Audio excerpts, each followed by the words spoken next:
تو ناظرین، آج اس مصروف زندگی کے اندر اگر ہم ماضی کی طرف جاتے ہیں تو ہمیں 90s اور 80s والا دور کا پاکستان بہت شدت کے ساتھ یاد آتا ہے۔ نہ اس زمانے میں ہمارے پاس انٹرنیٹ تھا، نہ کمپیوٹر تھا، نہ موبائل تھا۔ زندگی انتہائی سادہ تھی۔ ہم لوگ صبح اسکول جاتے تھے، اسکول سے آنے کے بعد مدرسے جایا کرتے تھے، مدرسے آنے کے بعد ہم اکثر شام کے ٹائم دوستوں کے ساتھ کھیلنے نکل جایا کرتے تھے اور واپسی میں آتے ہوئے مزے کی چیزیں کھاتے تھے۔ اس میں ٹافیاں بھی شامل ہوتی تھیں، چاکلیٹ بھی شامل ہوتے تھے۔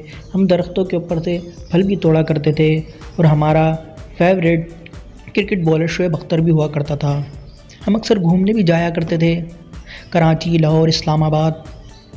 زندگی انتہائی سادہ تھی، ہر طرف سکون اور امن اور خوشحالی تھی۔ نہ جانے اب وہ دن کدھر چلے گئے جب ایک ساتھ فیملی کے لوگ ٹی وی ہال کے اندر ایک ڈرامہ دیکھا کرتے تھے۔